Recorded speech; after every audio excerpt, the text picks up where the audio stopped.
शिवसेना में फूट पड़ने के बाद एकनाथ शिंदे बागी विधायकों के साथ शिवसेना से बगावत के बाद एकनाथ शिंदे का पहला ट्वीट था, हम बाला साहेब के पक्के शिव सैनिक हैं, सत्ता के लिए कभी धोखा नहीं दिया और न कभी देंगे। इसके जवाब में उद्धव ठाकरे ने कहा, जैसी शिवसेना बाला साहेब ठाकरे के समय थी वैसी ही अब भी है। इसके बाद पिछले 3 दिनों से हर दूसरे तीसरे बयान में बाला साहेब की शिवसेना का जिक्र हो रहा है। ऐसे में सवाल उठता है कि आखिर कैसी थी बाला साहेब की शिवसेना। नमस्कार, आप देख रहे हैं नजर टुडे। मैं हूं आपके साथ सुनीता तिवारी। आइए जानते हैं बाला साहेब के वक्त की शिवसेना के बारे में। मराठी मानुस की बात करते हुए शिवसेना बनाई। 60 के दशक में मुंबई में बड़े कारोबार पर गुजरातियों का कब्जा था, वहीं छोटे कारोबार में दक्षिण भारतीय और मुस्लिमों की हिस्सेदारी काफी ज्यादा थी, यानी मुंबई में मराठियों के लिए काफी कम स्कोप था। इसी समय एंट्री होती है बाला साहेब ठाकरे की। ठाकरे इस मुद्दे को भुनाते हैं और मराठी मानुस की बात करते हुए 1966 में शिवसेना का गठन करते हैं। मुंबई में उस समय मराठियों की आबादी लगभग 43% थी, लेकिन बॉलीवुड से लेकर बिजनेस और नौकरियों में उनकी संख्या सबसे कम थी। उधर 14% आबादी वाले गुजरातियों का यहाँ बड़े बिजनेस के क्षेत्र में बोलबाला था। वहीं छोटे कारोबारों और नौकरियों में 9% की आबादी वाले दक्षिण भारतीयों का दबदबा था। उस समय नौकरियों का अभाव था और बाल ठाकरे ने 1966 के मैनिफेस्टो में दावा किया कि दक्षिण भारतीय लोग मराठियों की नौकरियां छीन रहे हैं। उन्होंने मराठी बोलने वाले स्थानीय लोगों को नौकरियों में तरजीह दी जाने की मांग को लेकर आंदोलन शुरू कर दिया। उन्होंने दक्षिण भारतीयों के खिलाफ पुंगी बजाओ और लुंगी हटाओ अभियान चलाया था। ठाकरे तमिल भाषा का उपहास करते हुए उन्हें युंड गुंडू कहते थे। वो अपनी पत्रिका मार्मिक के हर अंक में उन दक्षिण भारतीय लोगों के नाम छापा करते थे जो मुंबई में नौकरी कर रहे थे और जिनकी वजह से स्थानीय लोगों को नौकरी नहीं मिल पा रही थी। हिंदुत्व पर शिफ्ट। 1987 में नारा दिया, गर्व से कहो हम हिंदू हैं। 1966 में शिवसेना अस्तित्व में आई। बाल ठाकरे का कहना था, महाराष्ट्र में वहां के युवाओं के हितों की रक्षा सबसे जरूरी है। बाल ठाकरे ने संगठन बनाने के लिए हिंसा का सहारा लेना शुरू कर दिया। धीरे धीरे मुंबई के हर इलाके में स्थानीय दबंग युवा शिवसेना में शामिल होने लगे। एक गॉडफादर की तरह बाल ठाकरे हर झगड़े सुलझाने लगे। धीरे धीरे मुंबई म्यूनिसिपल कॉर्पोरेशन के चुनाव में पार्टी का प्रदर्शन बेहतर हो रहा था, लेकिन पार्टी को बड़ी कामयाबी नहीं मिली थी। इसके बाद ठाकरे ने मराठी मानुस के साथ कट्टर हिंदुत्व की आइडियोलॉजी अपनाई। 80 और 90 के दशक में शिवसेना को इसका फायदा भी मिला। मुंबई के विले पार्ले विधानसभा सीट के लिए दिसंबर 1987 में हुए उपचुनाव में पहली बार शिवसेना ने हिंदुत्व का आक्रामक प्रचार किया। पहली बार गर्व से कहो हम हिंदू हैं, ये घोषणा चुनावी अखाड़े में की गई थी। इस चुनाव में एक्टर मिथुन चक्रवर्ती और नाना पाटेकर ने शिवसेना के उम्मीदवार का प्रचार किया था। इस चुनाव में हिंदुत्व के नाम पर वोट मांगने के बाद चुनाव आयोग ने ठाकरे से 6 साल के लिए मतदान का अधिकार तक छीन लिया था। 2006 में शिवसेना के 40वें स्थापना दिवस पर बाल ठाकरे ने मुसलमानों को एंटी नेशनल बताया था। साथ ही सोनिया गांधी के आर्म्ड फोर्सेस में मुस्लिमों के लिए आरक्षण के प्रस्ताव का विरोध किया था। उन्होंने षणमुखानंद हॉल में आयोजित एक समारोह में मुसलमानों को हरा जहर तक कहा था। बाल ठाकरे के इस भाषण के दौरान शिवसेना अध्यक्ष उद्धव ठाकरे के साथ पार्टी के कई सीनियर नेता भी मौजूद थे। बड़े भाई की भूमिका तक निभाई। 2009 तक शिवसेना की सहयोगी बनी रही बीजेपी बाला साहेब के समय में महाराष्ट्र की राजनीति में शिवसेना हरदम बड़े भाई की भूमिका में ही रही। 1989 के लोकसभा चुनाव के पहली बार हिंदुत्व की छाया तले बीजेपी और शिवसेना के बीच गठबंधन हुआ था।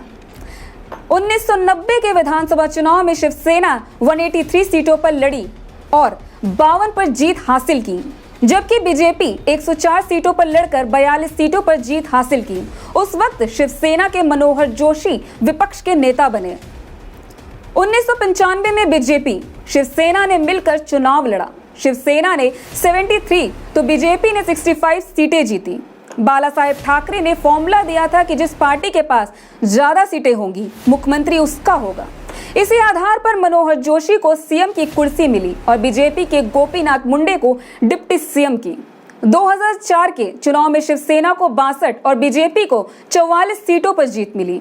2009 में दोनों पार्टियों की सीटें कम हुई, लेकिन बीजेपी को पहली बार शिवसेना से ज्यादा सीटें हासिल हुई। बीजेपी ने इस दौरान 46 सीटें और शिवसेना ने 45 सीटें जीती। 2014 के चुनाव में 1989 के बाद पहली बार दोनों पार्टियों ने अपने रास्ते अलग अलग कर लिए। बाला साहेब ठाकरे भी अब नहीं थे। सभी 288 सीटों पर चुनाव लड़ने के बाद भी शिवसेना को बीजेपी से आधी सीटें मिली। बीजेपी ने 122 सीटों पर जीत हासिल की और शिवसेना ने 83 सीटों पर। हालांकि बाद में शिवसेना बीजेपी की देवेंद्र फडणवीस सरकार में शामिल हो गई। अमिताभ से बोले, मैं किसी चीज पर दुख प्रकट नहीं करता। मुंबई में दंगों के बाद बाला साहेब ठाकरे की हर ओर चर्चा थी। 1995 मणिरत्नम ने इस बार बॉम्बे नाम की फिल्म बनाई। फिल्म में शिव सैनिकों को मुसलमानों को मारते और लूटते हुए दिखाया था।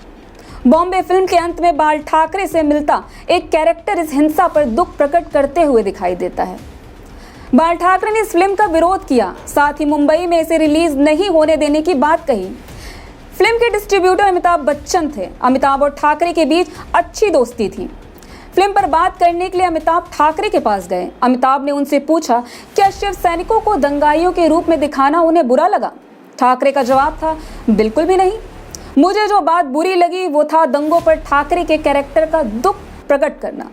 मैं कभी किसी चीज पर दुख प्रकट नहीं करता। सचिन भी बन गए थे ठाकरे के गुस्से का शिकार। नवंबर 2009 में क्रिकेटर सचिन तेंदुलकर को बाल ठाकरे का गुस्से का शिकार बनना पड़ा था। दरअसल सचिन ने कह दिया था, मुंबई पर सभी भारतवासियों का बराबर हक है।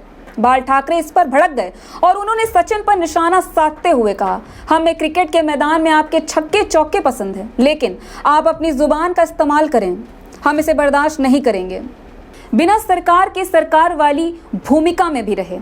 1995 में बाल ठाकरे ने जब बीजेपी के साथ मिलकर सरकार बनाई तो अपने करीबी नेता मनोहर जोशी को सीएम बनाया।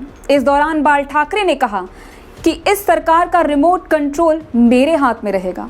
बाल ठाकरे ने कहा था, मैं जिस तरह चाहता हूं उस तरह इस सरकार को चलाऊंगा। कहा जाता है कि बाला साहेब ठाकरे के समय महाराष्ट्र की राजनीति में वही होता था जो वो कहते थे। यदि सत्ता में बैठा व्यक्ति बाल ठाकरे की बात नहीं मानता तो उनके चाहने वाले इतने लोग थे कि वो अपने तरीके से मनवा लेते थे, इसलिए वे कभी सत्ता में खुद नहीं आए। शिवसेना पहली बगावत 1991 में देखने को मिली, जब बाल ठाकरे के सबसे करीबी रहे छगन भुजबल ने शिवसेना के 52 में से 17 विधायकों के साथ बगावत कर दी थी। इसके बाद दिसंबर 1991 में भुजबल 17 विधायकों के साथ शरद पवार वाली कांग्रेस में शामिल हो गए थे। पवार ने इस दौरान भुजबल को डिप्टी सीएम बनाया था। दूसरी बड़ी बगावत 2005 राणे ने बगावत की थी।